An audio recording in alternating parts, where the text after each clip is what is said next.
fundar, a ideia dele, depois com a colaboração de outros, funda a Liga Eleitoral Católica, com o apoio do Arcebispo de São Paulo e do Arcebispo do Rio. É uma coisa que hoje seria impossível, né? Porque hoje em dia só podem existir partidos, mas naquela época era permitido fazer uma liga para eleger católicos, por exemplo, mas que não era um partido político. Bom, e depois dessa atuação toda, da atuação dentro do movimento católico, depois de ajudar a fundar um jornal chamado, depois de ter sido diretor do Legionário, que era um jornal da Arquidiocese de São Paulo, que ganha um destaque enorme durante a guerra, passa a ser um jornal vendido em todo o Brasil, e ao longo do Dr. Plínio lutou muito contra o nazismo, o fascismo. Depois esse jornal acaba, ele funda um outro jornal chamado Catolicismo, e nesse jornal ele publica pela primeira vez em 1959 Revolução e Contra-Revolução. E era, como eu dizia, a condensação, a síntese histórica e a síntese filosófica e teológica do pensamento dele. Bom, eu vou dar aqui alguns pressupostos para poder entender o que está em Revolução e Contra-Revolução. A primeira é que ele considera o seguinte: há muitas pessoas e muitos pensadores que defendem que o destino da história é feito pelas circunstâncias materiais, e que o homem é fruto das circunstâncias materiais, por exemplo, económicas ou outras, e que é em função disso que os homens tomam posições. E ele diz exatamente o contrário, que tudo decorre da impostação do homem. Impostação do homem diante da religião e da filosofia. Porque é a posição do homem diante de Deus, diante do universo criado por Deus e diante do sentido da própria vida, é isso que faz a história. Os homens tomam posições diante desses valores absolutos e em função disso eles fazem a história, ou para o bem ou para o mal. Mas é claro que as circunstâncias materiais, etc., têm a sua influência. Ninguém vive no ar, ninguém vive no vácuo. Mas não são elas que são as causas determinantes. Por exemplo, se você vê uma escola econômica errada, ela não é fruto de uma realidade, ela é fruto de uma doutrina de alguém que pensou, antes de tudo, em posição teológica ou filosófica, ainda quando essa pessoa diga que não liga para Deus, que essa posição também já é uma posição teológica ou filosófica, como você disse que não liga para Deus, que não ateu, etc. Então essa é o primeiro pressuposto. Depois, o outro pressuposto, também fundamental para entender esse livro, é o seguinte: para quem tem uma visão católica da história, a lei antiga, que depois foi renovada e complementada pela lei nova, do nosso Senhor Jesus Cristo, ela é uma lei que visa o aperfeiçoamento pessoal de cada indivíduo. Ou seja, se a pessoa cumprir os mandamentos, se a pessoa seguir os ensinamentos do Nosso Senhor, ela vai se aperfeiçoando pessoalmente e vai caminhando para a virtude. E esse caminho para a virtude é fundamental para que ela um dia se salve e tenha a visão beatífica na eternidade. Mas essa lei não é só uma lei individual. Ela também é uma lei para o relacionamento dos homens uns com os outros. E, portanto, para a sua vida em sociedade. Logo, se os homens caminharem e forem no caminho da virtude, eles tenderão a formar uma sociedade mais perfeita. É o que diz Santo Agostinho. Imaginem uma cidade onde todos os militares cumprem os mandamentos, onde todos os magistrados cumprem os mandamentos, onde todos os pais e as mães cumprem os mandamentos, onde os filhos cumprem. Se você imaginar uma cidade assim, você tem uma cidade que ruma para a perfeição na sua organização social. Ora, esse é um pressuposto importante. Os ensinamentos do nosso Jesus Cristo geraram a vida da Igreja, depois com a assistência do Espírito Santo, e a Igreja foi plasmando nos homens convertidos o desejo de uma sociedade mais perfeita. E essa sociedade existiu, não foi uma quimera. Essa sociedade foi a civilização cristã, que vários papas elogiam nas suas encíclicas, como o Papa Leão XIII, que define de uma maneira até poética, quando ele diz: tempo houve em que a filosofia do Evangelho plasmava os estados, etc., entre os reis, os príncipes.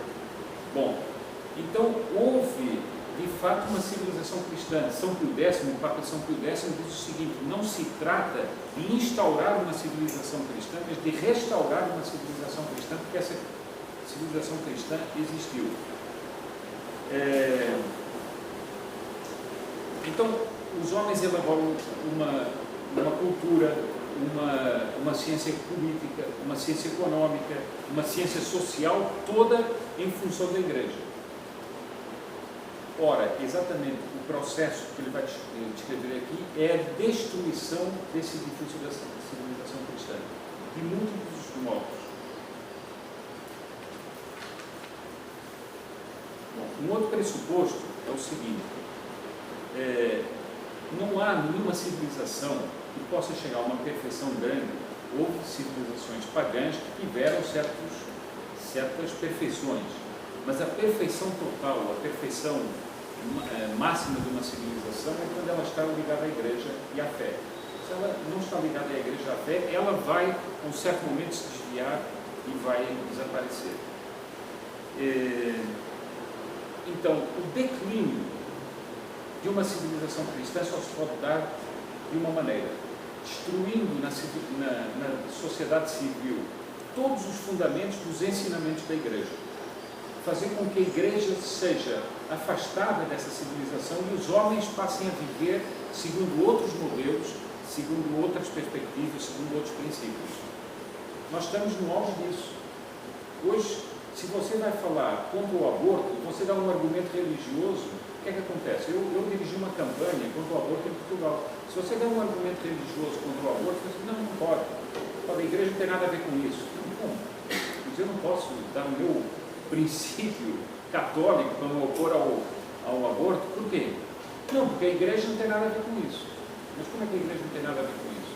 Então a civilização está sendo encaminhada para que a Igreja seja o máximo alijada. Sim.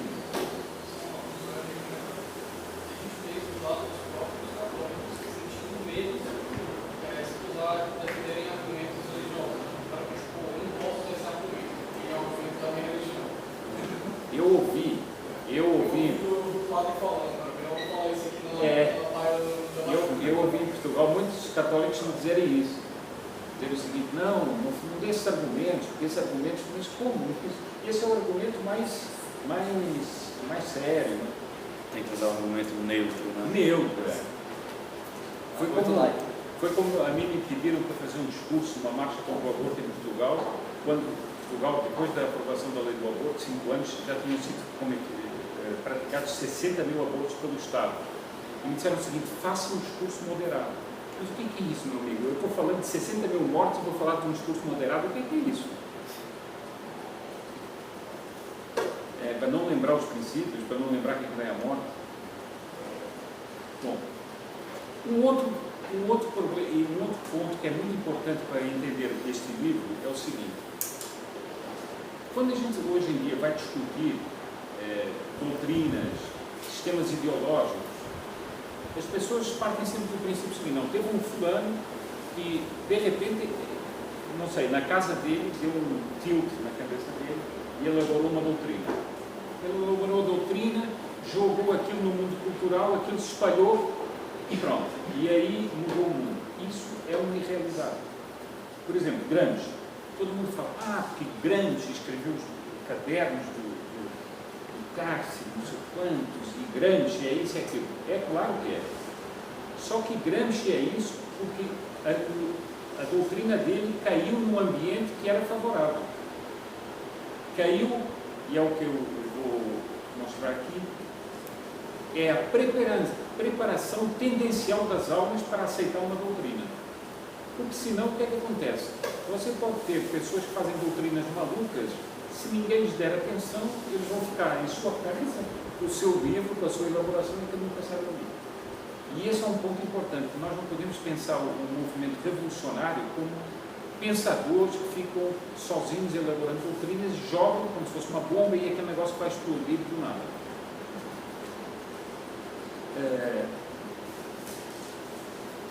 E, por fim, o último pressuposto é o seguinte: em toda a civilização cristã, o homem vive entre dois apelos.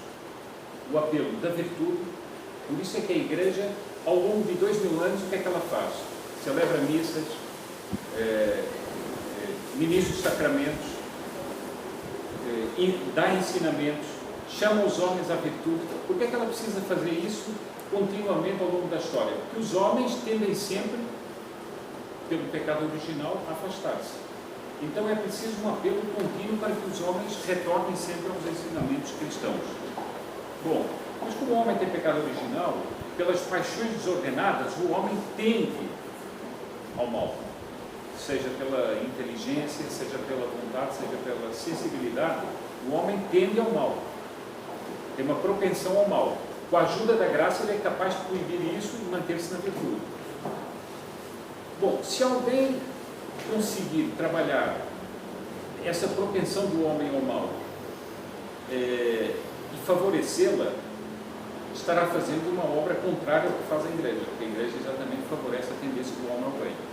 E mais do que isso, no fundo, como o homem tem uma necessidade de coerência, ele, quando dá margem às suas paixões desordenadas, ele vai tentar elaborar uma doutrina que justifica aquilo. Lutero, por exemplo.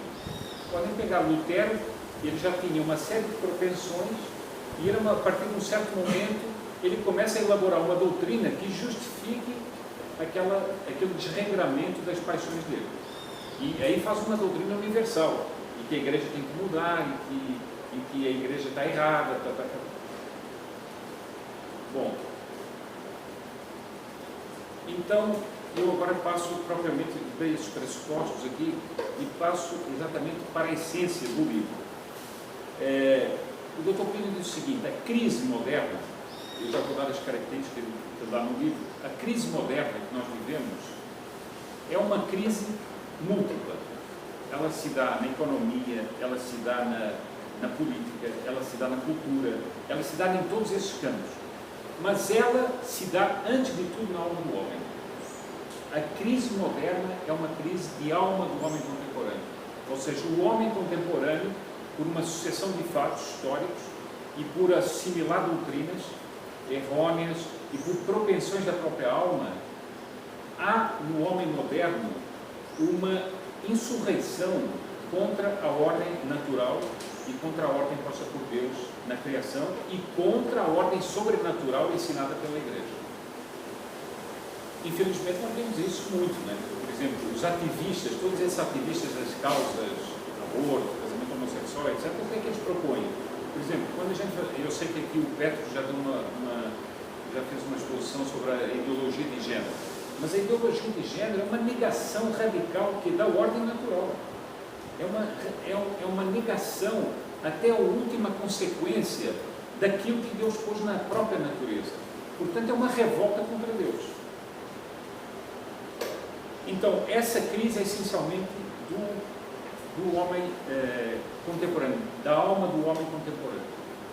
É claro que nem todas as pessoas estão na mesma posição. Há pessoas que são radicais nessa posição, há outras que têm apenas...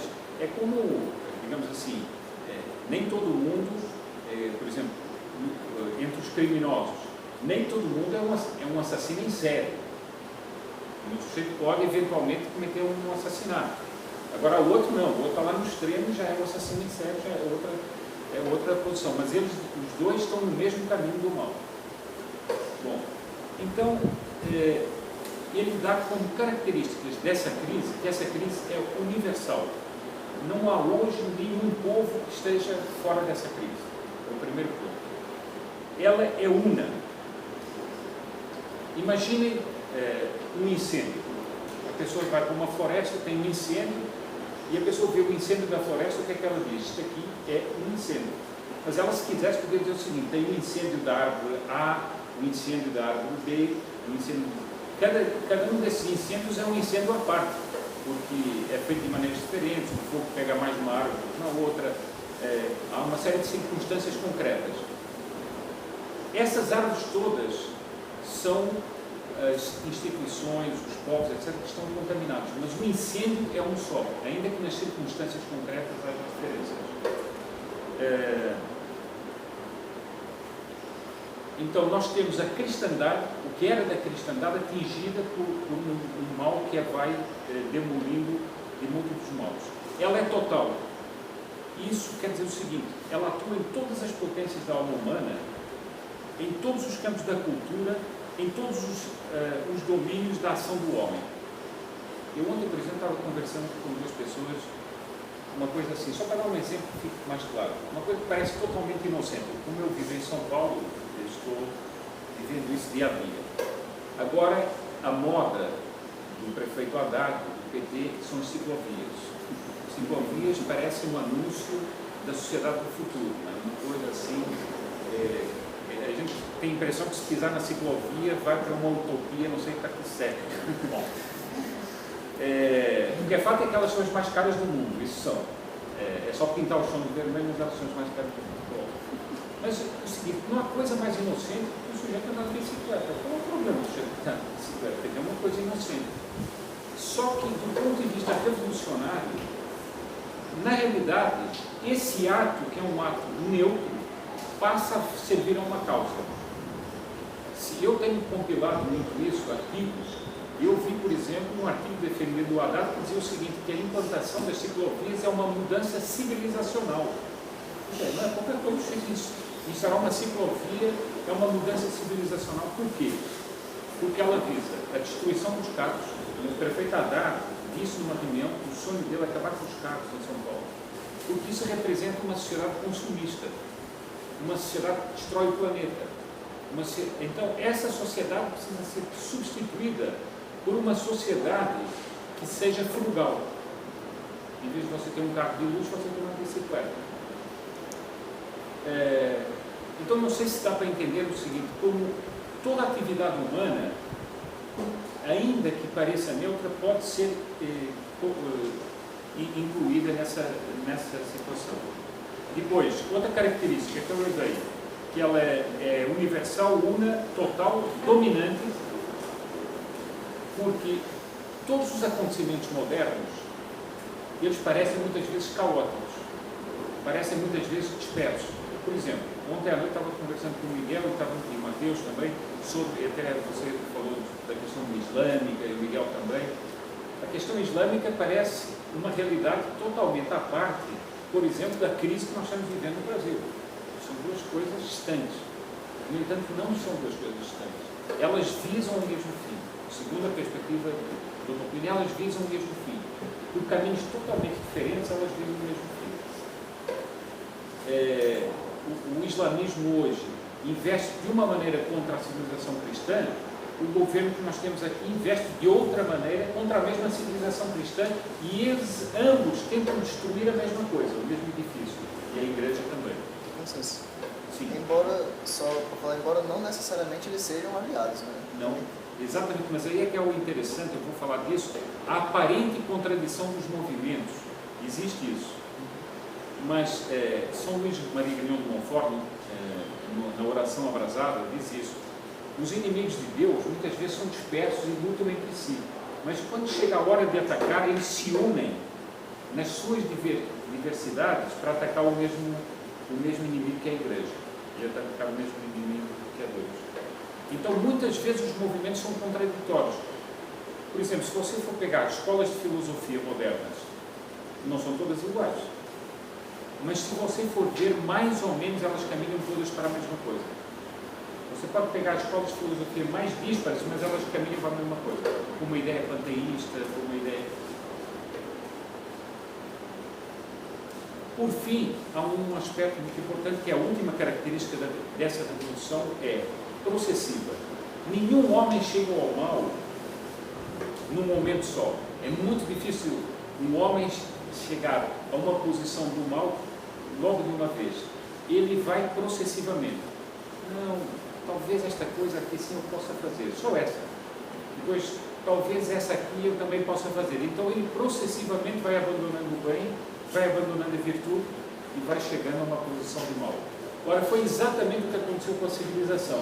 Ela foi sendo arrastada aos poucos para uma posição que fosse se distanciando cada vez mais da igreja. Mas se você chegasse para uma pessoa e dissesse assim, você quer se distanciar da igreja e abandonar a igreja? Não, isso não. E é uma das razões pelas quais hoje nós estamos vendo uma reação grande para muitas doutrinas dessas, é porque os movimentos revolucionários estão se radicalizando de tal maneira que eles estão arrancando a máscara. Que normalmente é um pretexto. Por exemplo, eu vou dar o exemplo do aborto outra vez, porque é uma coisa que eu tive muito por dentro e conheço bem. O primeiro pretexto é assim, não, é a mulher, é a saúde da mulher. Ninguém vai dizer o seguinte, não, eu quero que mate uma criança. Não, é a saúde da mulher, você não está vendo. Morrem milhões de mulheres. Morrem mais milhões de mulheres do que existem mulheres. Né? Morrem milhões de mulheres. Então, você vê que eles nunca dão o último argumento, eles vão processivamente dar um argumento. Eu me lembro que eu tive num debate sobre o aborto em Portugal, numa livraria, e o dono da livraria era um sujeito jovem e esquerdista, mas um tipo muito educado, inteligente, etc. Ele foi dando argumentos, ao longo de 2 horas ele foi dando argumentos a favor do aborto. E os que estávamos contra o aborto, fomos desmontando os argumentos deles. A uma certa altura, quando ele já não tinha mais o que dizer, ele disse o seguinte, sabe qual é o problema? Eu disse, não, qual é o problema? É a Igreja Católica. E a moral da Igreja Católica. Esse é o problema. Eu disse assim, puxa, mas você podia ter começado por aí, que era mais rápido, mas em vez de você inventar um monte de pretextos, você podia ter começado por aí. Mas eles nunca começam porque essa é a última razão que é inconfessável. Então, os homens precisam ser levados processivamente para isso.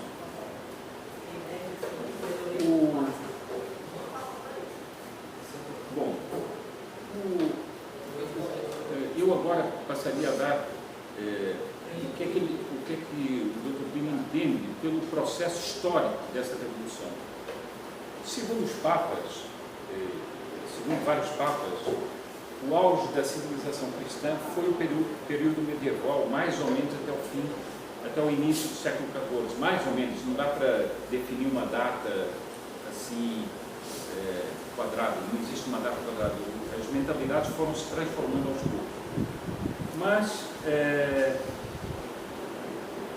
a civilização, que era uma civilização profundamente cristã, começa aos poucos a voltar-se para uma mentalidade de gozo dos prazeres, do gozo da vida, dos prazeres, muitas vezes até dos prazeres legítimos, não ainda dos prazeres ilegítimos. Mas a sociedade começa a voltar-se mais para uma realização humana do que divina. Se me permitem aqui um exemplo de uma pessoa que lutou contra isso e que é totalmente mal interpretada, é São Francisco de Assis. São Francisco de Assis é apresentado como um miserabilista, um homem meio comunista, não era nada disso. Ele era um homem inserido dentro da ordem medieval, mas que percebia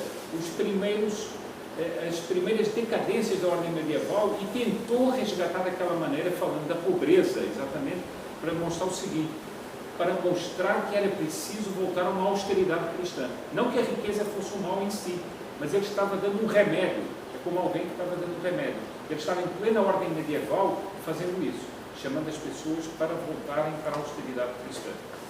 Bom, as pessoas vão se afastando aos poucos do amor à cruz.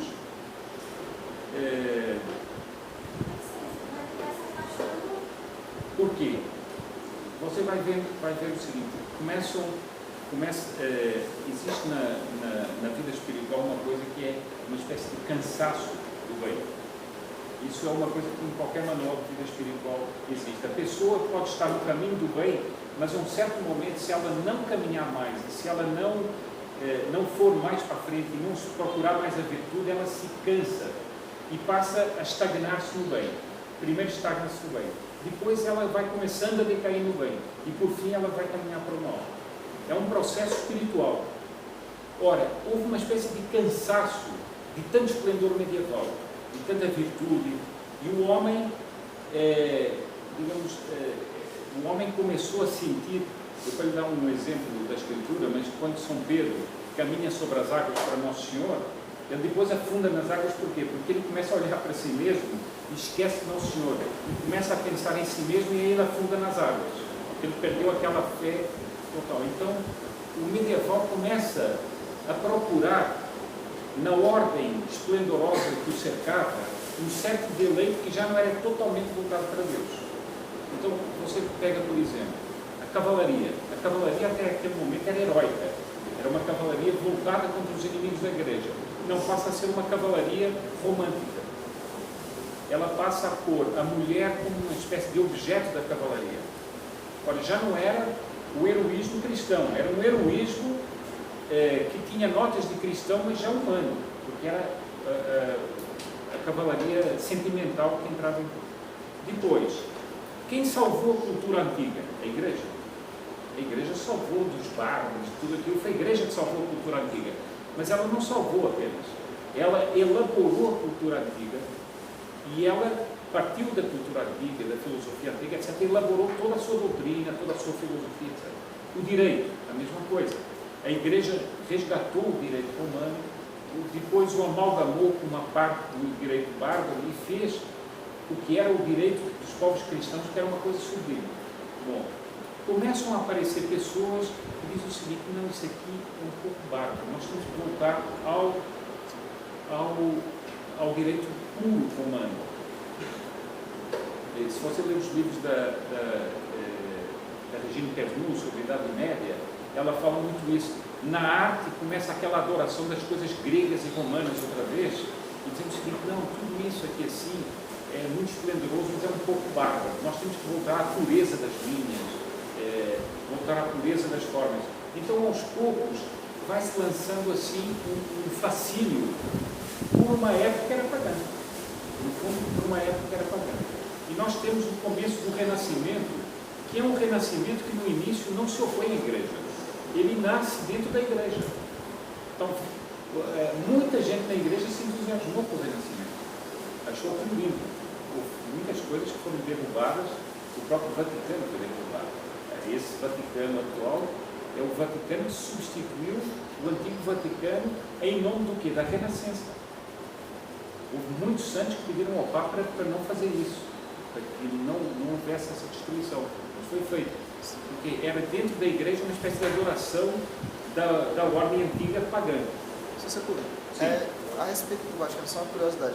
Eles não preservaram nenhuma das estruturas antes do Renascimento. A Basílica de São Pedro foi construída em cima do... Olha, pelo que eu sei eu não sei se foi preservado alguma coisa, mas é no mesmo local, tanto que São Pedro estava naquele local quando foram encontrados. É exatamente no mesmo local, mas acho que não. Mas eu não tenho isso como certo. Bom, depois o seguinte, a cultura começa a ser impregnada desses modelos, os modelos pagãos, as histórias pagãs que voltam, como nós tínhamos na Idade Média o heroísmo cristão nas novelas cavalheirescas.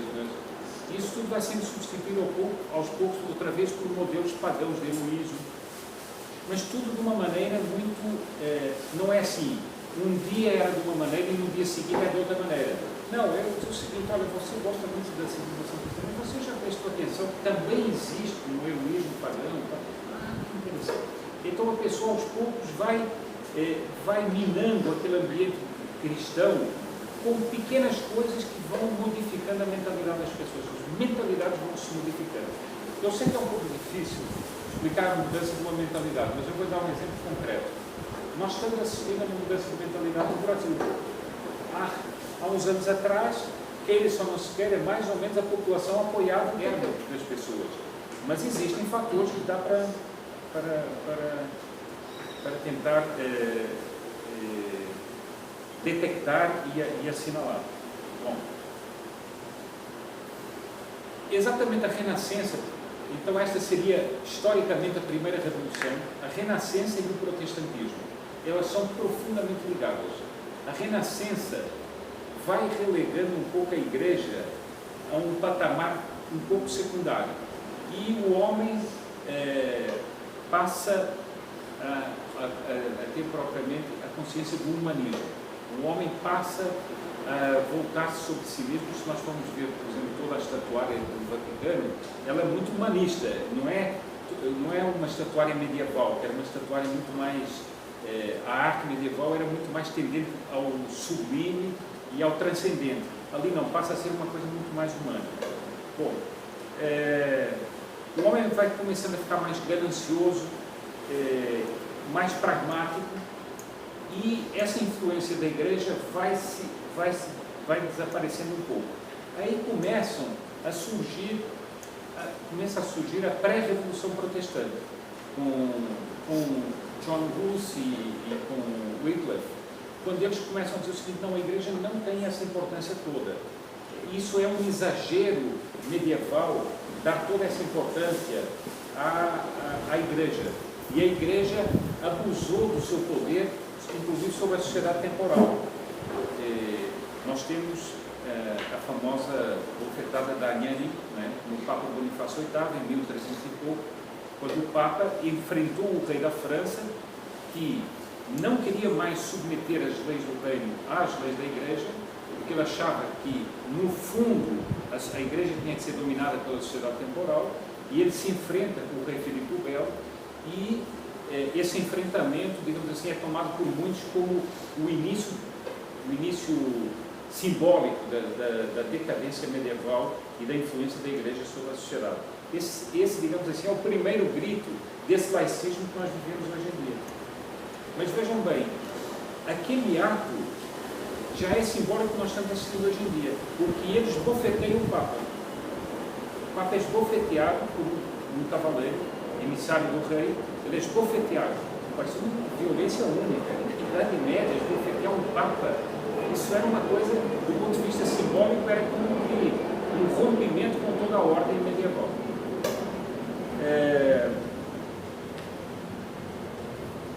Isso então gera essas primeiras doutrinas de que a igreja não podia ter esse papel todo na sociedade temporal, e começam as doutrinas pré-protestantes, onde depois vem Lutero, formulam as doutrinas dele, vem Calvino, etc. E aí eles vão rompendo com a ordem medieval já claramente, porque eles dizem que a igreja, que não é o ensinamento da igreja que deve conduzir os povos, mas é o livre exame que deve conduzir os povos. Ou seja, o homem tem em si a razão pela qual ele pode chegar a Deus sem a necessidade do ensinamento da igreja, e é o que nosso Senhor disse: todas essas coisas vos serão explicitadas, tudo que eu vos disse vos será explicitado pelo Espírito Santo. É o que diz nosso Senhor para os apóstolos. Há muitas coisas que vós não entendeis, mas que o Espírito Santo vos fará entender. E isso se dá onde? Se dá na igreja. Bom, então nós temos depois a interpretação naturalista da Escritura, não é um livre exame, e isso tudo vai gerando consequências para a sociedade, não são apenas coisas teológicas que vai gerando consequências para a sociedade.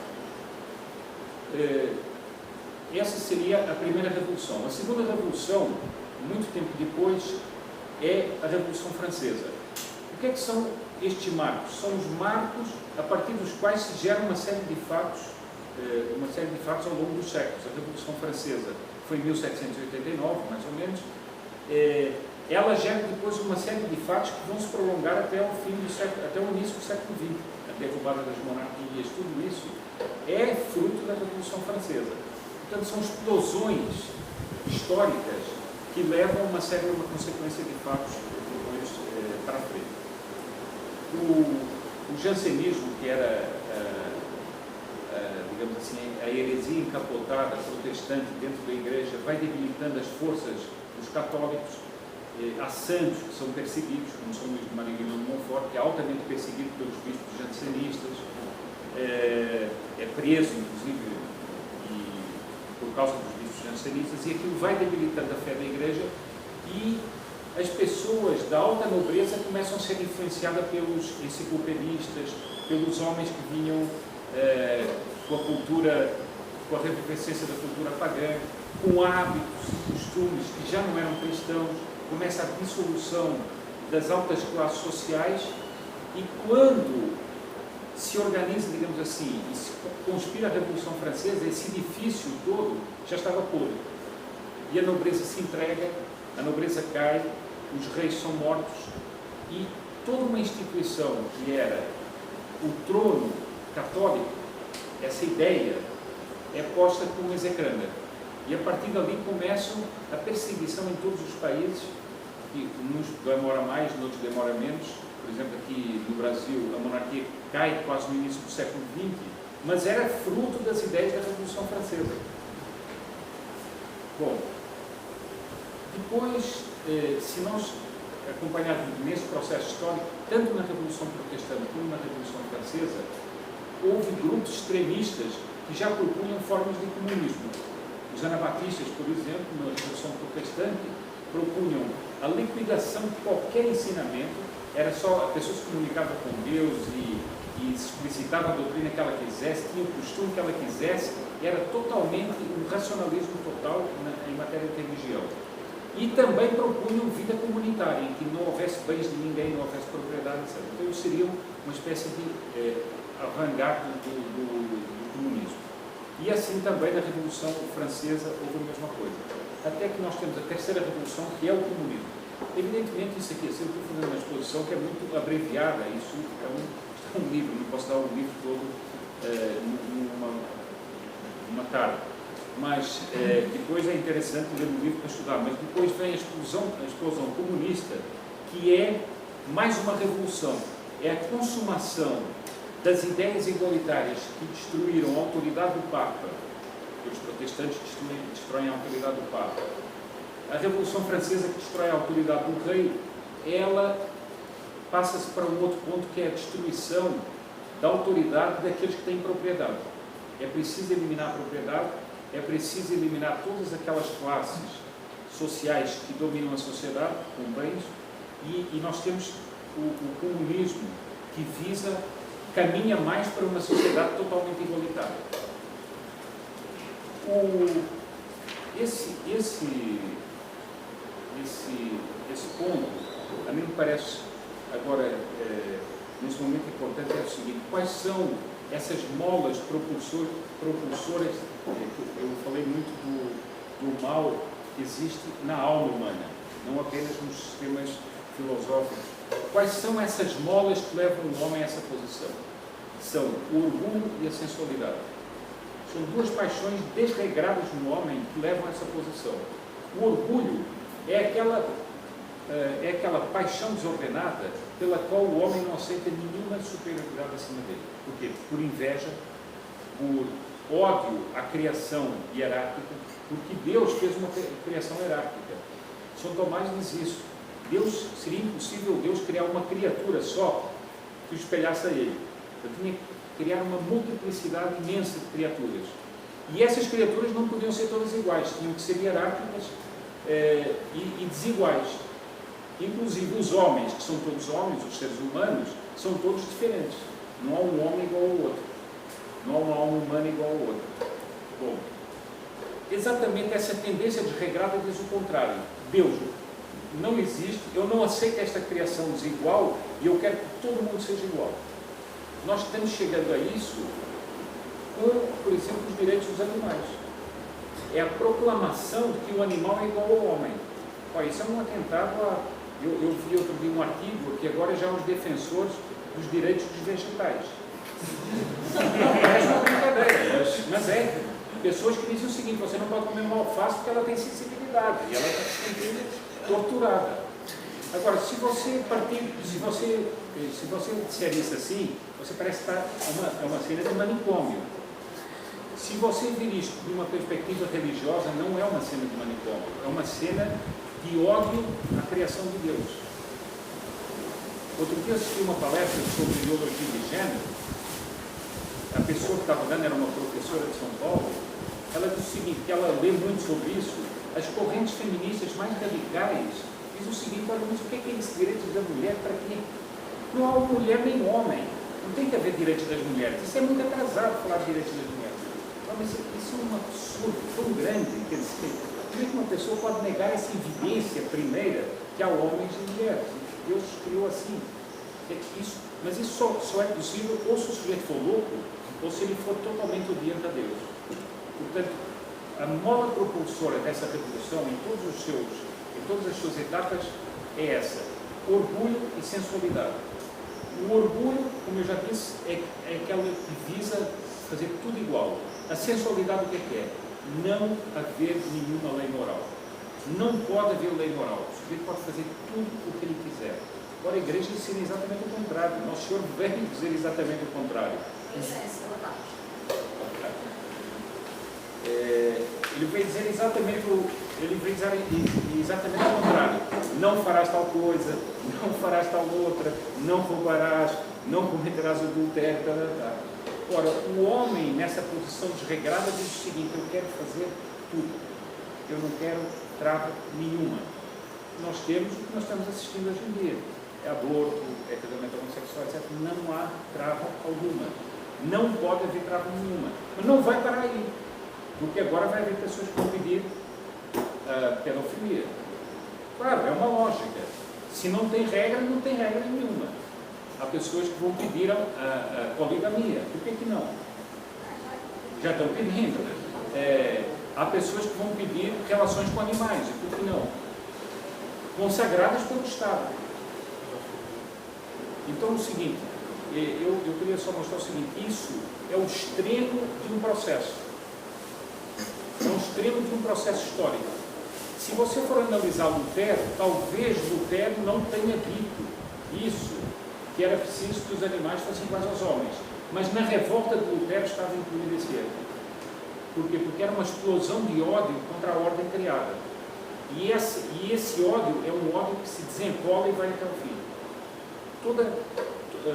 A não ser se a graça, e a pessoa for fiel à graça, e ela se arrepender e voltar, todo o processo de afastamento de Deus vai levando a pessoa para cada vez mais longe de Deus.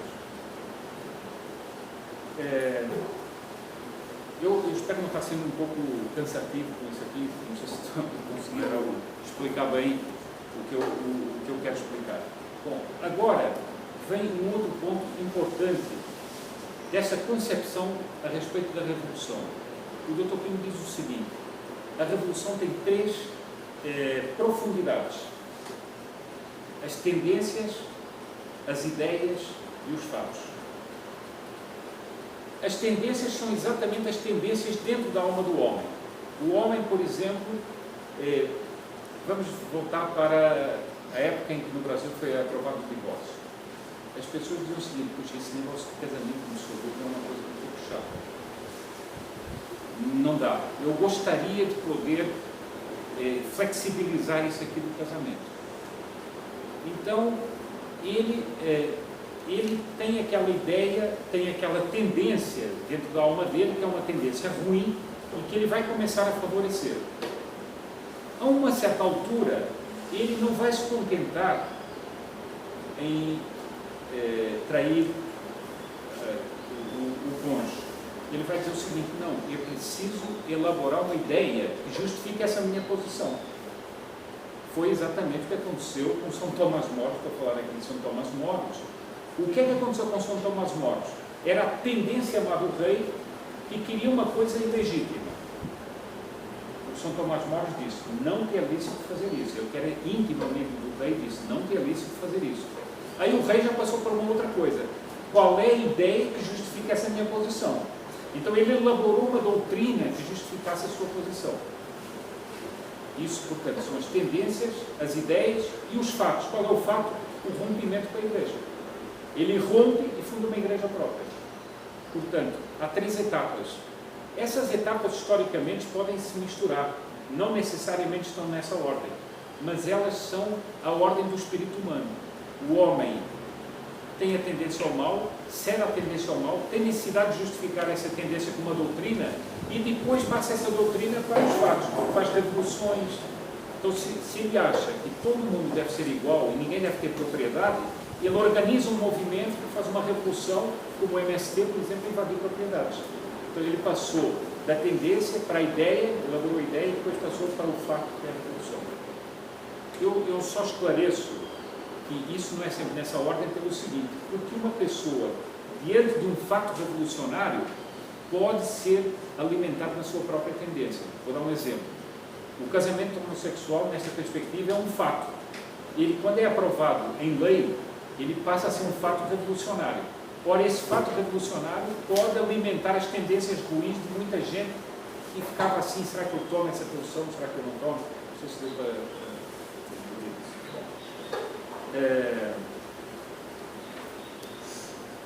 Eu já vou chegando aqui ao fim, que eu queria só dar uma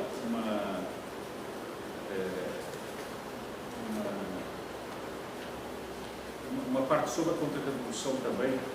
É o seguinte,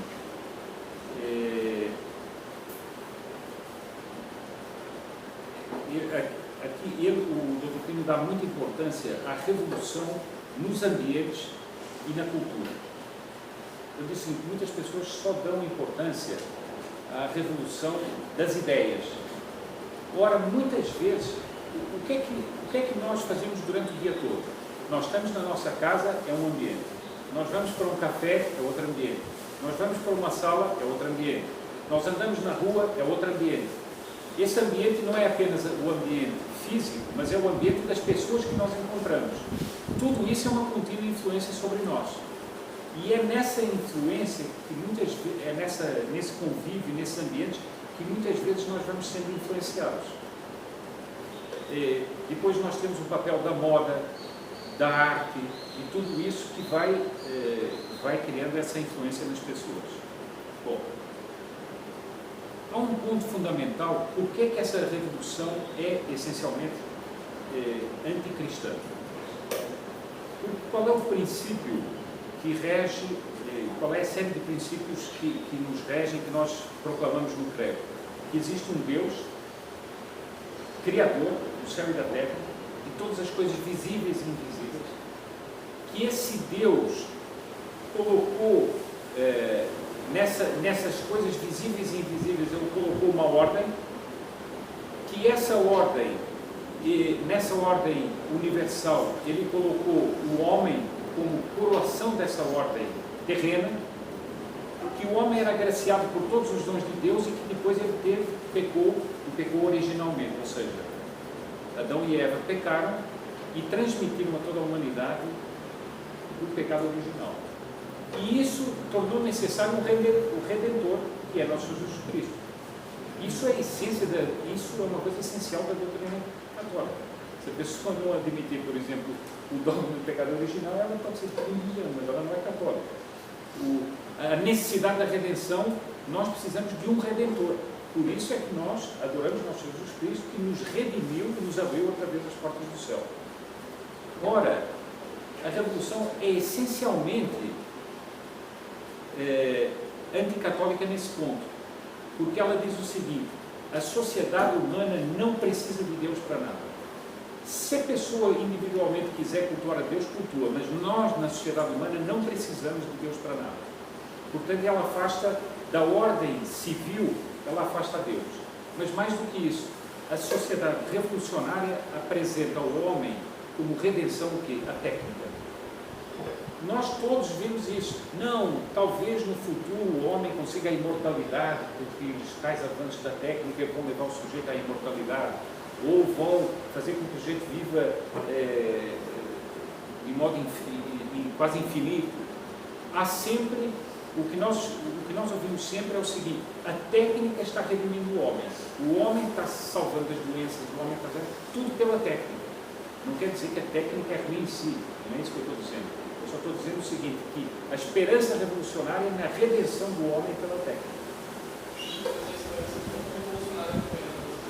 Exatamente. Pode diversas, cara. Não, a tecnologia vai acabar com o Estado, vai acabar com o socialismo, vai acabar com a internet, vai resolver isso. Acho que não era o progresso tecnológico para levar a unidade das revoluções. Exatamente. Ou seja, no fundo você passa a ter o quê? Uma sociedade, você passa a ter um universo fechado. Um universo que é fechado em si mesmo. O homem é ele, mas ele e ele mesmo, porque a técnica é o quê? O que é que a internet é? É uma coisa gerada pelo próprio homem. Portanto, o homem é o Deus de si mesmo. E muitas vezes é o Estado que passa a ser o Deus. Pegando o gancho do Miguel e levantando uma polêmica, pode-se dizer, então, pode-se inferir sobre isso, que algumas correntes do movimento liberal acabam servindo a mentalidade revolucionária quando defendem pautas como casamento homossexual, como aborto. Eu acho que nem tanto, eles já se tocaram nisso. Mas algumas pautas como essas, em que eles dizem que, ok, se você não concorda, se você acha que é imoral, você tem direito à sua opinião, você pode achar isso. Mas você não pode me forçar a não poder fazer isso. Acaba sendo, de certo modo, servindo a mentalidade revolucionária. Olha, sem querer criar polêmica, mas na realidade, a mentalidade liberal é um dos passos dessa revolução. Por quê? Porque eu acabei de dar qual é a nossa concepção. Nós acreditamos no pecado original e na necessidade de um redentor. O que é que o mundo liberal diz? O homem é imaculado. Tudo que o homem fizer está certo. Se ele achar que está certo, está certo. E o homem não pode ser impedido a nada. É a chamada concepção imaculada do indivíduo. Então, você, por exemplo, vir evangelizar os índios é um erro. Porque os índios estão vivendo da maneira que eles acham que é boa. Ora, nós achamos o seguinte: esses homens não têm conhecimento da verdade. Como é que nós achamos isso? Nosso Senhor disse: ide e evangelizai todos os povos e batizai-os em nome do Pai, do Filho e do Espírito Santo. Não disse assim: e batizai-os em nome do que você quer. Não disse assim. Disse: batizai-os em nome do Pai, do Filho e do Espírito Santo. Ou seja, nós temos que ensinar o que Nosso Senhor nos ensinou. Então, se nós temos uma concepção, a concepção imaculada do indivíduo, que é a concepção liberal, você realmente não pode impedir a pessoa de fazer isso. Só que isso é contra o princípio da ordem cristã. Porque Deus tem um direito, é ser obedecido. Deus nos criou a todos, nós devemos a nossa existência a Deus. Portanto, Deus tem direito de ser obedecido. Eu estava refletindo sobre esses dias que o seu Miguel falou e eu lembrei de quando você falou dos debates sobre o aborto. Então, reparando nesses debates públicos, que quando você entra num debate aceitando determinadas premissas, você já entrou perdido no debate. Se você entra num debate do aborto, por exemplo, aceitando que você deve deixar seu ponto de vista religioso de lado, você vai entrar no mesmo nível de argumento dos caras, você já perdeu de cara, não tem nem como debater nada a partir daí. Concordo com Eu acho que do ponto de vista do pessoal liberal, mas especialmente dos libertários, que levam a perceber as últimas consequências, eles aceitam determinadas premissas do lado que tornam o debate totalmente infrutífero a partir daí. E as consequências já estão dadas. E é por isso mesmo que eles concordam, porque se eles colocam a liberdade como sendo um princípio que não pode ser violado, isso é a mesma coisa dizer que o ser humano tem a liberdade plena de fazer o que ele quiser. E isso é falso. Ele não tem. A única pessoa que tem liberdade plena é Deus, né? Ele tem a liberdade total. Nós só temos uma liberdade que, inclusive, ela já é condicionada pelo próprio fato da gente não ser onipotente, não ser nada disso. A gente não pode simplesmente desejar, querer voar e vai nascer asas nas nossas costas. Tudo bem que são um exemplo exagerado, mas isso...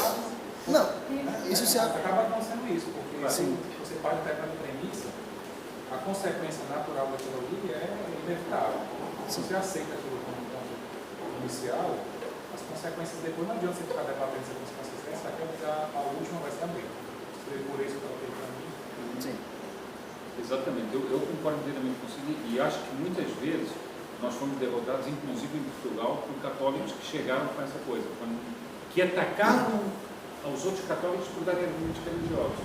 Quer dizer, eles nos acabaram prejudicando e fazendo com que os abortistas ganhassem.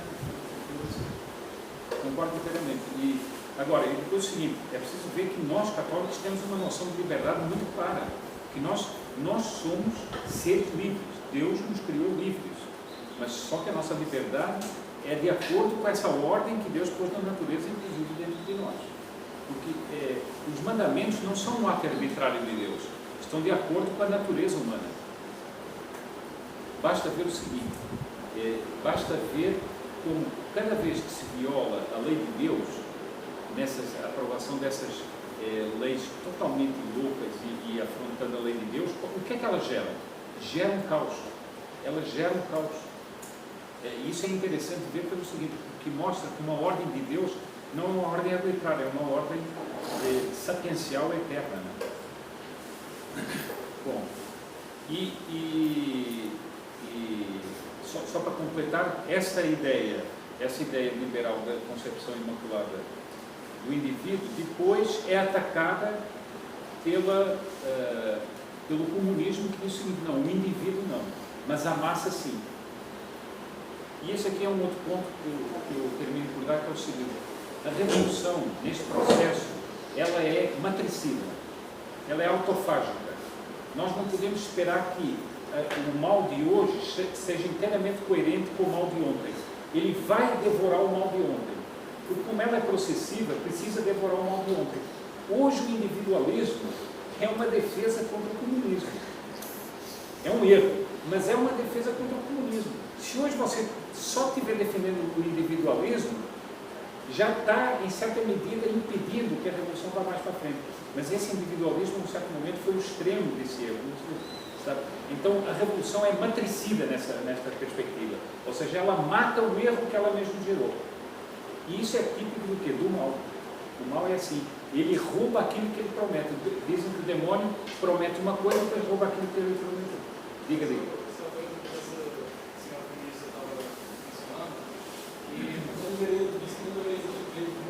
Exatamente. É um feminismo, ou seja, é uma radicalidade. A mulher que acreditou que havia mesmo, era preciso lutar pelo direito das mulheres, depois disse: mas como? Essa aqui agora está dizendo que não é.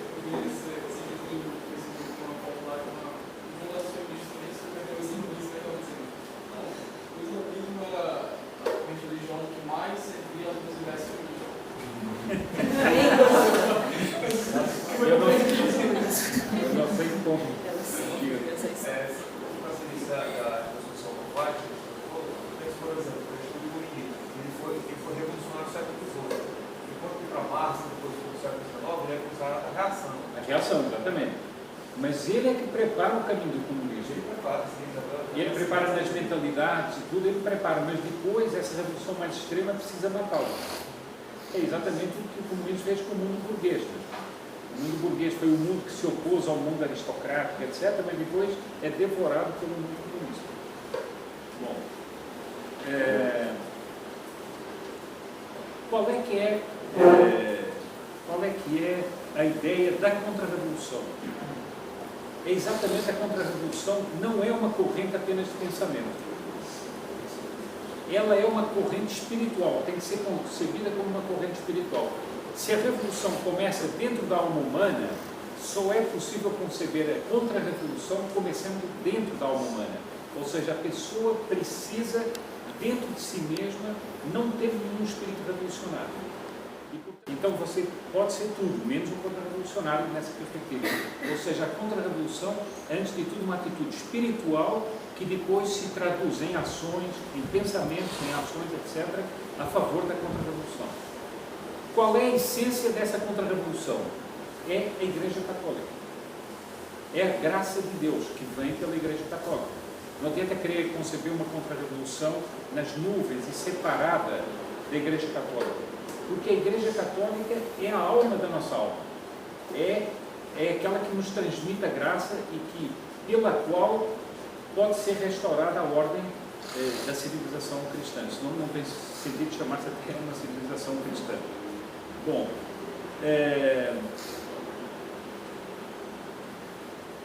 depois o seguinte, a contra-revolução ela tem táticas e tem estratégias. Qual é a estratégia mais importante da contra-revolução? Se nós vemos que o processo revolucionário anda por etapas processivas e que ele esconde em cada etapa o fim a que ele tende, a tática mais inteligente é mostrar para as pessoas que estão inadvertidamente sendo levadas para uma posição, mostrar para as pessoas o seguinte: você está sendo levado para ali, você está sendo um inocente útil, está sendo comandado por forças que você não percebe, mas você está sendo levado para ali. Por exemplo, pode ser, para voltar ao exemplo das bicicletas, pode ser que o sujeito seja totalmente inocente, vá lá, goste de pedalar, etc. Mas se ele perceber que ele está sendo manipulado por uma corrente ideológica que o quer usar como massa de manobra para levar a uma transformação da sociedade que ele não quer, você está salvando aquela pessoa e tirando aquela pessoa dessa máquina revolucionária. Eu volto a dizer, é o que está acontecendo hoje em dia em muitos países. Porque as pessoas, por exemplo, hoje em dia já perceberam que aborto não é mais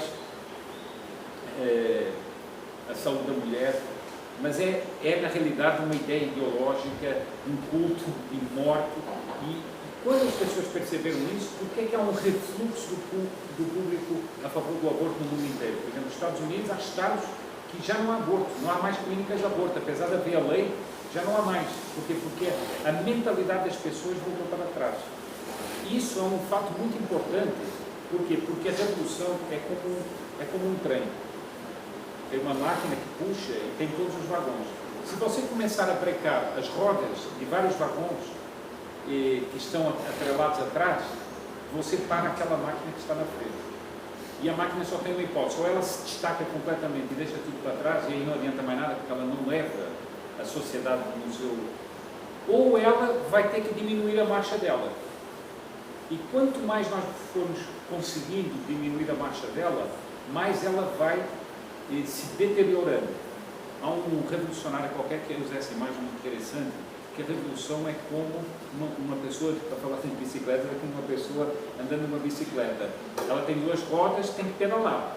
Se ela parar de pedalar, ela vai continuar a andar pela inércia durante um tempo, mas depois vai ser tão pouco movimento que ela vai cair, porque ela não vai se equilibrar, não consegue ficar parada e equilibrada. Então, essa é o papel da contra-revolução, do ponto de vista dos fatos. Bom, e agora, qual é a esperança, e aí eu termino, qual é a esperança que ilumina a contra-revolução? Nós temos, assim como a revolução tem uma utopia, que é um mundo que Santo Agostinho chamava a cidade do homem, ou seja, o homem que cria um mundo seria a Torre de Babel, digamos assim, que desafia a Deus. Exatamente, a contra-revolução tem a esperança do quê? De um mundo que volta a ser uma civilização cristã, ou seja, de um mundo que volta a ser uma unidade cristã, voltada em que a igreja tenha todo o destaque que ela deve ter, em que os homens amem a Deus sinceramente, e que essa esperança é o que nos anima. Se nós não tivermos essa esperança, nós estamos apenas combatendo o adversário e não vemos, mesmo que nós não alcancemos isso, nós sabemos que estamos tentando construir esse futuro. E eu acho que aqui eu gostaria de lembrar aqui as palavras que Nossa Senhora diz em Fátima. Ela diz, depois de mostrar todo aquele problema que ela aponta no mundo, o que é que ela diz? Por fim, o meu imaculado coração triunfará. Está escrito. O que quer dizer isso? O meu imaculado coração triunfará quer dizer o quê? Tem que ter um sentido isso aí. O sentido mais pleno disso seria se houvesse uma civilização cristã. Ou seja, Nossa Senhora mostra que ao fim de acontecimentos que estão por vir, vai haver um triunfo do Imaculado Coração. Ou seja, Deus voltará a reinar nos corações, que é o que Nosso Senhor veio pregar no Evangelho e depois São Paulo, por exemplo, proclamou nas suas epístolas e difundiu pelo mundo inteiro, depois que a cristandade, os santos, os doutores, foram por todas as partes, os missionários foram por todas as partes difundidos. Eu só gostaria de dizer uma coisa que eu me esqueci aqui, que é o seguinte: o comunismo entrou numa fase de transição para o que neste livro é chamada Quarta Revolução. O comunismo seria a terceira revolução, e essa quarta revolução é o que nós vivemos no mundo de hoje, que é essa revolução cultural claramente emanada do comunismo. Claramente, se nós formos estudar, por exemplo, a teoria de género é formulada por Marx e Engels, no livro deles sobre a sociedade, o homem, a propriedade, etc., é formulada ali.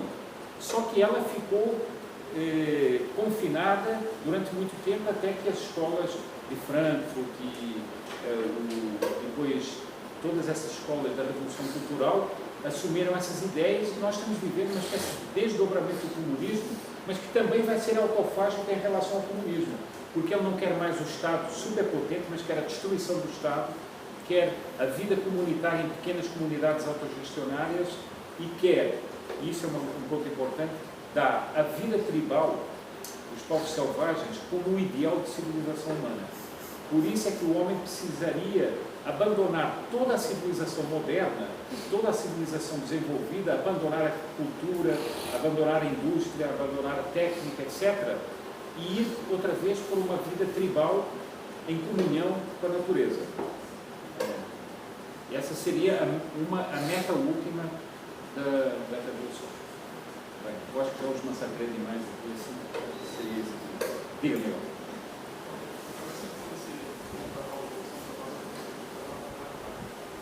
A primeira se diz que a revolução seria uma revolta contra a autoridade eclesiástica, ela não seria assim contra a autoridade civil, e aí tem o terceiro contra os próprios proprietários, inclusive. E esse fato, eu queria realmente verificar sobre como eu criei essa revolta, exatamente, ou ainda não cedo para fazer uma seria contra a existência dos Estados. Eu não estou falando aqui do Estado que nós conhecemos hoje em dia, que é opressor, não é isso. Eu estou falando das nações, o fim das nações, uma república universal, o fim das grandes estruturas sociais, como as grandes cidades, etc., que são formas de uma civilização egoísta. Então nós precisaríamos largar esse egoísmo e não termos bens, ou termos o mínimo de bens possíveis. É contra a autoridade do Estado, já falei, é contra essas autoridades, e é contra qualquer autoridade, por exemplo, até na família. No ano 1988, o socialismo venceu na França com um projeto chamado Projet Socialiste para os anos 90. Era como se chamava o projeto socialista do PS francês. Eles diziam o seguinte: enquanto houver um empresário, enquanto houver um pai de família, enquanto houver tudo isso, não estará feita a revolução. A autoridade tem que ser eliminada completamente. Aliás, Marx diz isso. Não adianta fazer revoluções sociais se não destruirmos a família, porque a família é uma miniatura da ordem completa de Deus. E ali está a autoridade paterna, a autoridade materna, etc. Está essa visão hierárquica. Então, enquanto existir isso tudo tem que ser destruído. E eles, inclusive, falam da decapitação de todas as autoridades. Você vê isso hoje no ensino, por exemplo. Não pode ensinar. Você tem que dialogar com o professor. O professor tem que dialogar com você. Facilitador, né? É um facilitador, exatamente. Então você não pode ensinar, porque isso é anti-igualitário. Chega ao ponto de, na universidade, inventar um negócio como greve de estudante, né? Um negócio greve de estudante. A UFC tá com greve de estudante, velho. Deixa eu ver. Sim. Só uma questão sobre essa história das revoluções, né? Eu tinha visto até um texto que resume isso aí do Orlando Federico, tem um texto no site da Foto, que faz uma versão resumida dessas três revoluções em vários segmentos. Tirado daqui. Que foi tirado daí, né? E aí eu estava vendo um post do professor Carlos Nogueira sobre o filosofia comunista, e lá ele fala, ele encontra o germe primeiro dessas revoluções todas, a nominalismo de obra. Sim. E aí, outro dia eu também estudando as primeiras adesivas, fazendo um curso para o Paulo aqui no site, sobre a história da igreja antiga. E ele fala tem um livro que eu esqueci o nome, em paralelo, que fala sobre uma breve história das heresias. Monsenhor, não lembro o nome. E me pareceu muito que o germe disso, também o mesmo germe que você vê nessas revoluções todas, que estavam lá no norte, também estavam nas heresias gnósticas, principalmente. Sim. Então, assim, para mim, no final das contas, aí, eu acho que o professor Pedro muito feliz em identificar isso como uma doença espiritual, digamos assim, né? Porque você vê isso repetido, na verdade, desde o início da história da humanidade, desde as heresias gnósticas, o nominalismo, essas revoluções modernas. Só que os germes disso vêm se repetem e diferentes ao longo da história. Só que eles nunca conseguiram. Por que ele diferencia isso das coisas anteriores? Porque eles nunca conseguiram tomar a cristandade como um todo. Foi só a partir da Renascença, porque essas heresias gnósticas ficaram confinadas. Na época a igreja conseguiu conter. Elas não se espalharam pela sociedade cristã. E no momento da Renascença, do protestantismo, e da Revolução Francesa, comunismo, etc., elas se espalharam por todo o corpo da cristandade. Isso é que é a diferença. Mas a sua observação é perfeita. Aliás, até aproveito o gancho da sua intervenção para dizer isso. E por isso é que o Dr. Tênis classifica a Revolução como gnóstica e igualitária. As duas características da Revolução são gnóstica e igualitária. Eu nunca vou falar das heresias gnósticas porque Parece uma coisa que estava tentando brotar. Tentando brotar. Está conseguindo florescer. Exatamente. Só que, a um determinado momento, esse mal consegue mesmo contaminar toda a sociedade.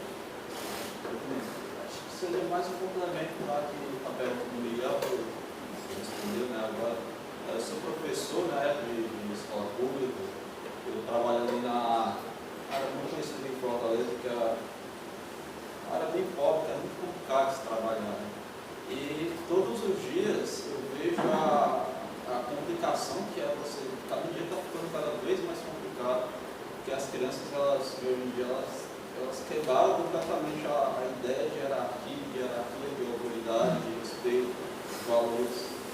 E a gente consegue ver isso na prática, todos os dias acontecendo, o que é essa sociedade sem nenhum tipo de valor, de hierarquia, de contenção moral, de contenção sexual, Então é uma coisa assim que, um paralelo que realmente choca para quem realmente está lá na linha de frente, lidando com os frutos dessa sociedade completamente decaída. Né?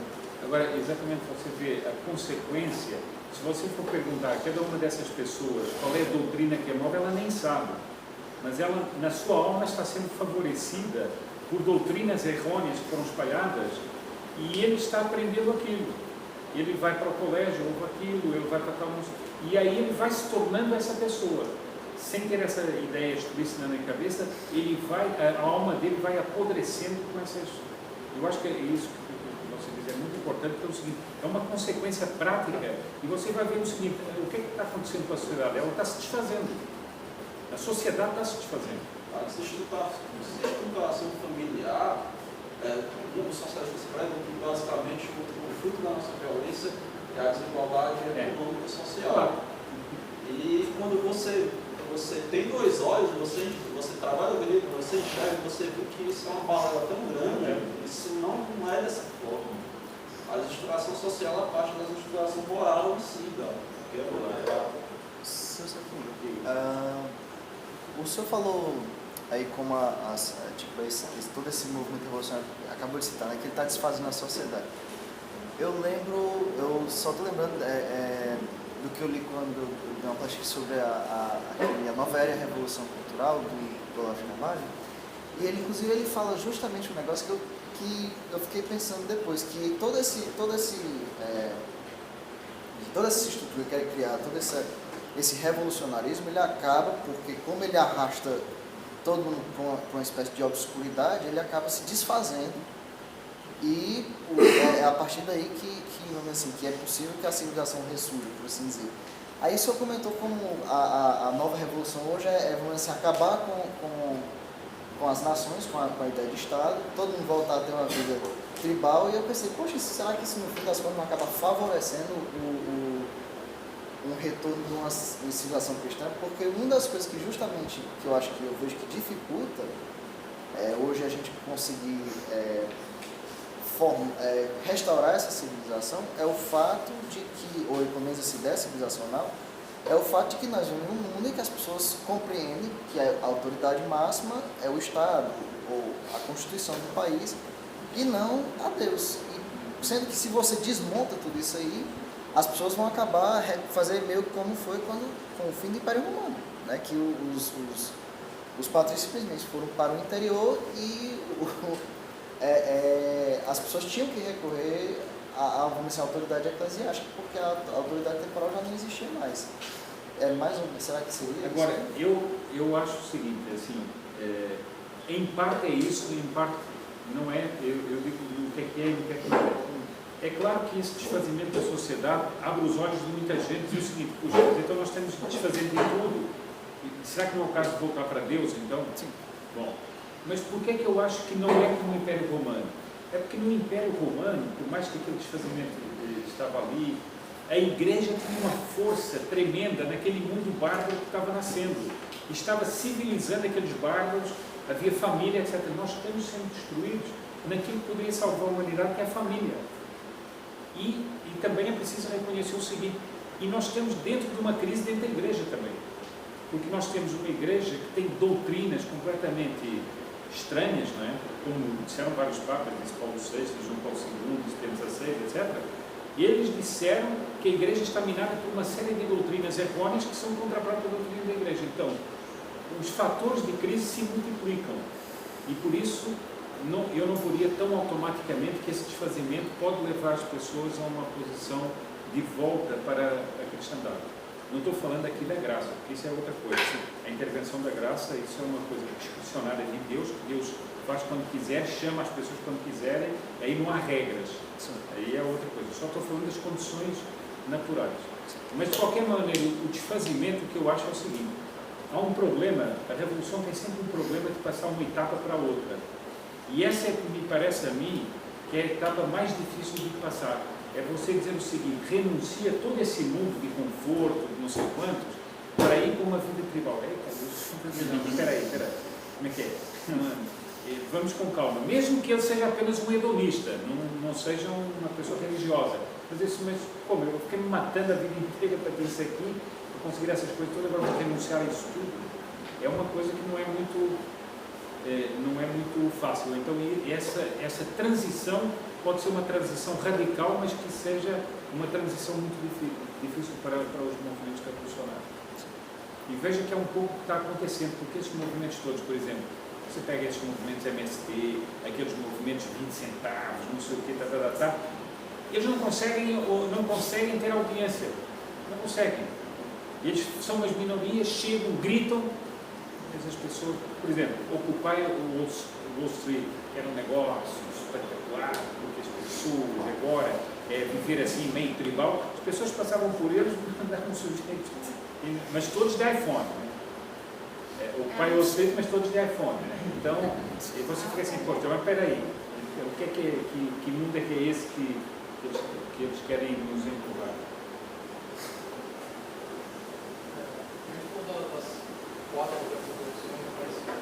Quais são os prospectos para a contra-revolução?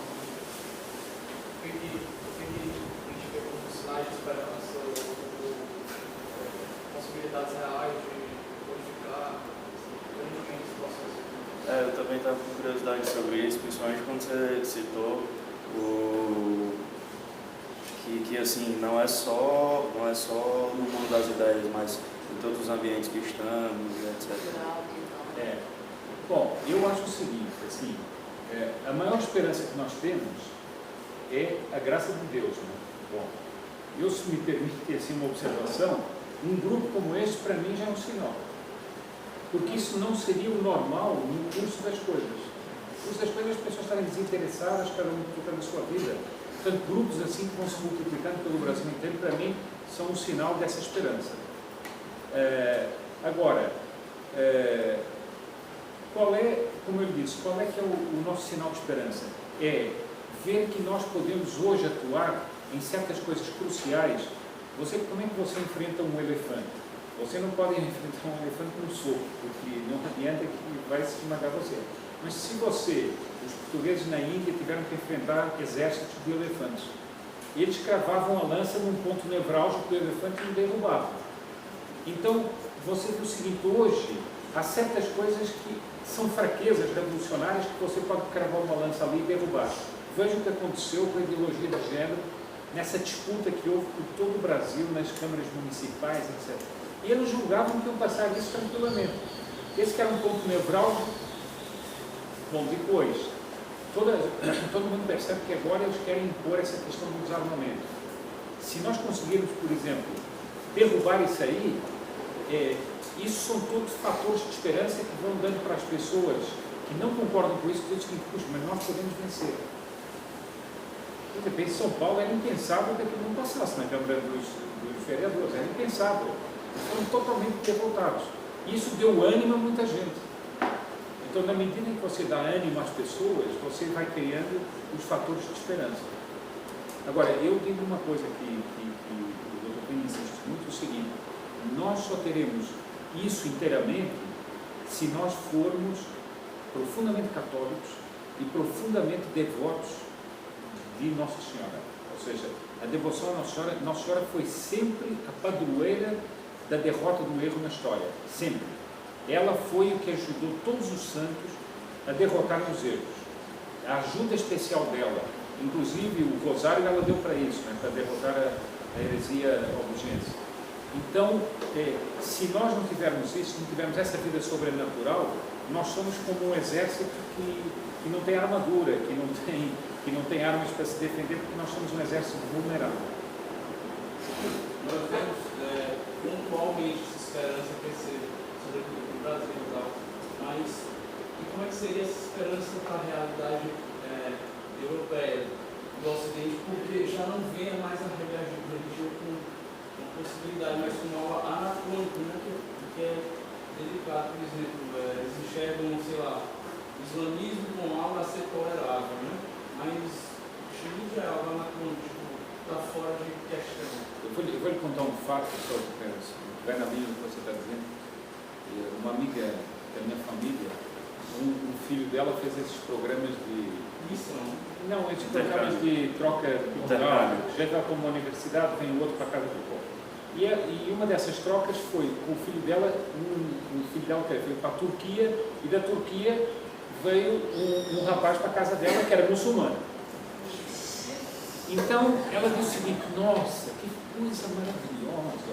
O rapaz estava à mesa, se levantava da mesa e ia passar a rezar. E se fosse uma pessoa católica que saísse da mesa para ir rezar um terço, você ia dizer: puxa, mas que tipo louco aqui assim, que é anacrônico, rezando o terço, esse tipo é maluco, etc. Mas o muçulmano é maravilhoso, maravilhoso.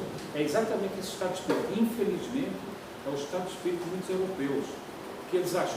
Eu já ouvi nos meus meios, etc., que são católicos, elogiar, não, como os muçulmanos são religiosos. Você não sabe nada, mas não, mas acham lindo. E eu pergunto o seguinte: e você o que faz? Não vai nem à missa? Quer dizer, é uma incoerência total, né? E isso, eu outro dia estava lá em São Luís do Maranhão e disse para o Lourival, ele até ficou assim um pouco assustado. Eu disse assim: olha, você julga que isso que está acontecendo aqui em São Luís, em Fortaleza, em Natal, em tantos outros lugares do Brasil, está acontecendo na Europa. Infelizmente, não está acontecendo assim na Europa. Não quer dizer que não venha a acontecer, mas não está acontecendo assim. Isso realmente é triste. Mas nós também devemos pensar o seguinte: às vezes, quando o mal ataca de uma certa maneira, é a hora que as pessoas abrem os olhos, né? Às vezes as pessoas precisam do dilúvio, digamos assim, para abrirem os olhos e se converterem. A Europa talvez esteja passando por isso. Olha, eu vou dar um exemplo que eu conheço pessoalmente, que é o português. Há uma semana atrás saiu um artigo no jornal Financial Times, creio que foi no Financial Times, que dizia o seguinte: a tempestade demográfica perfeita, Portugal. A pirâmide portuguesa da população não é mais assim. É assim. Sabe o que é isso?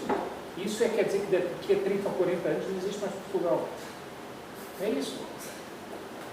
Quer dizer, é um negócio tremendo, tremendo. Ou seja, você já imaginou nações que estão aniquilando a si mesmas sem uma guerra? Por quê? Por causa da sensualidade, porque as pessoas querem ter todos os prazeres, mas não querem ter filhos. Isso tudo é uma negação da igreja, está levando nações a desaparecerem. Inclusive isso aí é meio que a porta de entrada dos próprios muçulmanos, né? Claro que é.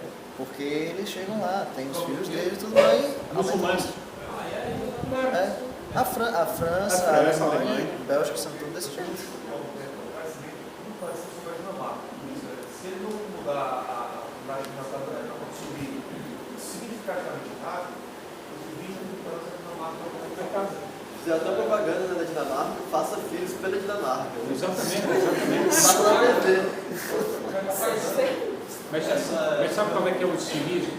O cinismo é tal, o seguinte: Portugal é vítima disso pelas políticas dos socialistas, desse pessoal todo que pregou aborto, controle da natalidade, Depois, quando você diz: não, mas Portugal está numa tempestade demográfica, vem um líder socialista, não tem problema, somos turcos para cá. Por que somos turcos para cá? Por que tem que ser os turcos? Por que não tem que ser um incentivo à população portuguesa para ter filhos. Não. Quer dizer, eles estão dispostos, eles fazem o caos e depois estão dispostos a pôr uma solução que é mais caótica ainda. Qual é a meta sempre? Destruir a igreja e a civilização. É sempre a meta. Acho que nessa parte de demografia, e basicamente o que a demografia fala é que sim, você tem que ter uma taxa de 2,1 filhos para poder ter uma estabilidade na nação. Se ela cai abaixo disso, ela começa a ficar tendenciosa a diminuir e a desaparecer. Se ela cai abaixo de 1,3, se não me engano, é impossível a reversão. E a maioria dos países europeus, os mais envolvidos, já estão a 0,9, 1,1. Ou seja, é só um milagre para a população conseguir se agricultura. Enquanto a taxa de islâmicos, ela cresce, a mãe islâmica na média já tem 8 filhos, 5, 6, 7, 8 filhos.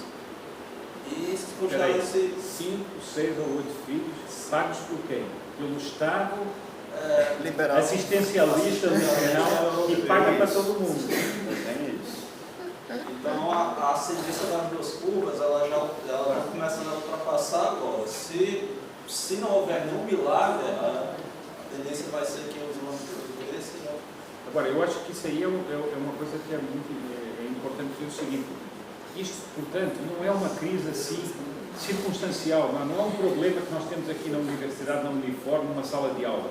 Não, isso é uma crise universal. Quando você fala de nações desaparecerem, desculpe, isso não é uma crise universal, o que é uma crise universal? Isso é uma crise universal, sem guerra. Sem guerra, por enquanto. Como é que é? Todo mundo entendeu a mensagem, né?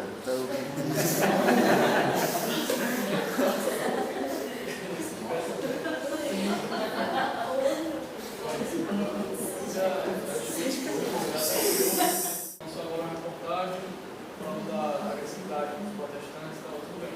Aí só que há alguns 2 anos eles tinham feito uma reportagem assim, era a foto da capa, era uma mão assim, toda em cima e tal, segurando a Bíblia. Aí alguns meses atrás tinha os segredos do Corão. Corão absolutamente dourado, belíssimo. Lamentável, esse é o ponto da... Agora, exatamente essa aí é a chamada guerra tendencial. Você não disse nada, mas pelas imagens que você vai passando, você vai condicionando as pessoas. Não, isso não é pacífico, nós é que somos... Vai construindo imagens na cabeça da sociedade. Isso, por exemplo, uma coisa mais esquisita do que primeiro a questão lá de Benghazi lá, que a Hillary, a primeira coisa que ela falou, não foi motivo de religião, né? Sempre os caras expressamente dizem, né, que é por causa disso. E depois, aí surge o que eu inclusive falei ontem lá na mesa, um sujeitinho lá que disse, né, que não, o ISIS vai conquistar a Itália, vai conquistar Roma e vai ter martírio e vão matar cristãos na Praça de São Pedro. Com certeza vai ter alguém da Associação de Relações Islâmico-Ocidentais, alguma coisa assim, dizendo que não, isso é apenas um cara de exceção, ele não representa nada, isso não acontece, eles não fazem isso, né? Eu acho engraçado é o seguinte, eles matam, explodem bomba, fazem não sei quantos em nome da religião. Mas olha, não é o islamismo. Não é o islamismo. Fique tranquilo que isso não vai acontecer. Alguns protestantes também perceberam já as intenções do governo revolucionário e há uma certa união assim, de interesses dos católicos com os protestantes. Eu queria saber até quando isso pode haver essa união de interesses ou se no futuro pode ter uma divergência depois grande entre protestante e católico. Acontece o seguinte, do meu ponto de vista, e do ponto de vista da Revolução e Contra-Revolução, acho que essa aliança pode haver sim. Está havendo, por exemplo, nos Estados Unidos, onde há grupos de católicos e protestantes lutando contra essa revolução cultural em conjunto. Mas se nós, católicos, quisermos ser fiéis à verdade e quisermos ser fiéis ao ensinamento do nosso Senhor, nós só temos que querer que os protestantes voltem ao seio da Igreja Católica. Então, no fim dessa luta, o nosso esforço tem que ser o de fazê-los retornar ao seio da Igreja. Agora, não pode-se dizer o seguinte, não, vamos ficar vamos lutar juntos e depois não ligamos mais para os erros deles. Não. Isso não seria uma atitude honesta da Igreja Católica. E eu acho que nessa luta, quem luta por Deus tem que ser honesto, tem que ser franco, não esconder nada para o outro. Então, realmente eu concordo consigo. Bom, essa é uma das razões que é uma coisa que é muito pouco noticiada, que há muitas conversões anglicanas para a Igreja Católica. Mas para a Igreja Católica, os veios tradicionalistas da Igreja Católica e não os veios progressistas. Porque foram muitos anglicanos que, assustados com essa marcha que as coisas estavam tomando, já não se